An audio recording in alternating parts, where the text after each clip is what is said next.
So we're wrapped up with our Florida summertime tournament for Major League Fishing. We were on the Harris Chain in late May, and the fish were definitely an early summer pattern. Ready to catch some fish.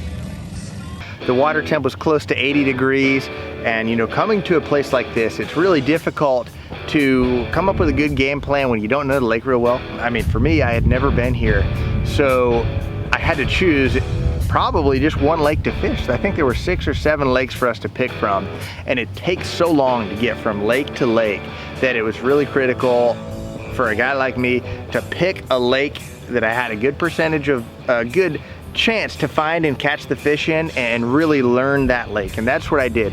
I chose Lake Griffin.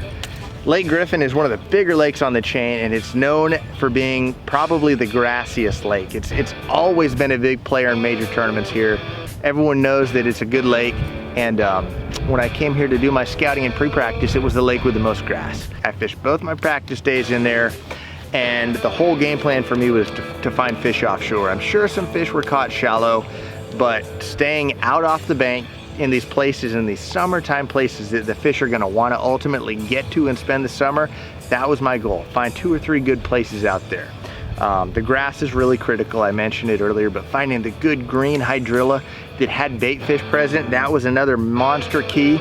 And you know, there's grass everywhere, but it's not all created equal.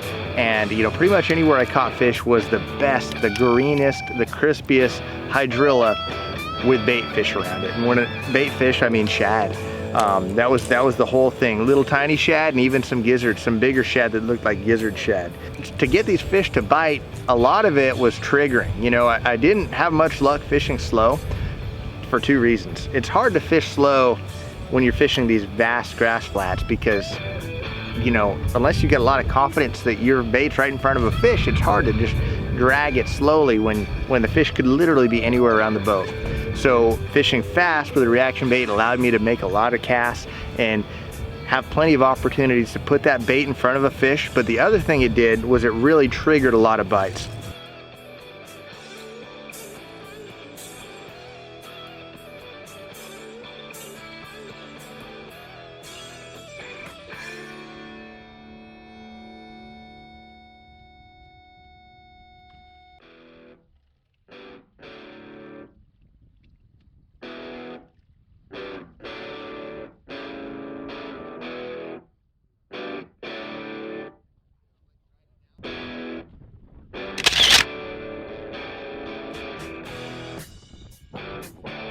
And I know there weren't a ton of guys throwing a lipless crankbait this week, but I was one of them. And a huge chunk of the weigh fish I had came on a lipless crankbait, this Berkley Warpig right here.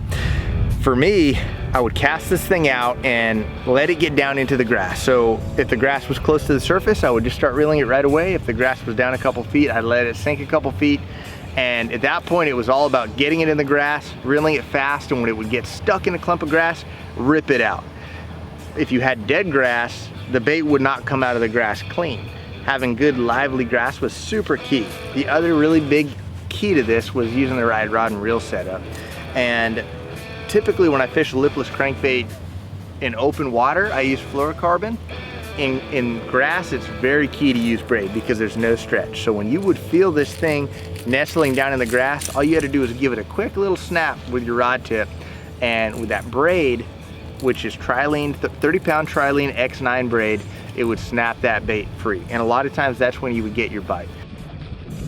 You can see this bait has small treble hooks on it, and anytime you throw in braid, there's no stretch. You've got to account for that somewhere so you're not pulling the hooks out of the fish's mouth like you're pulling the hooks out of the grass. This is the new Winch Rod from Abu Garcia. It's been out for about 6 months now. It's a 7.5 medium heavy, and it's a composite rod.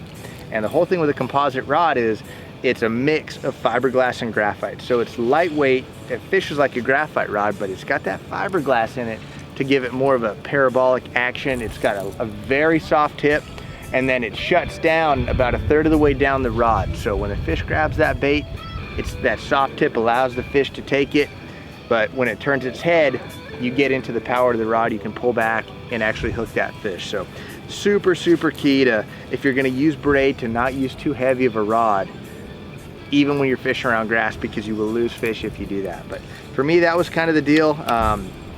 I made it through the knockout. I made it through the elimination round, fished the knockout round, ended up 18th today, so a good tournament for me. Pretty much all on this setup, and I had fun. I can't wait for the next one, but I'll leave Florida smiling this time.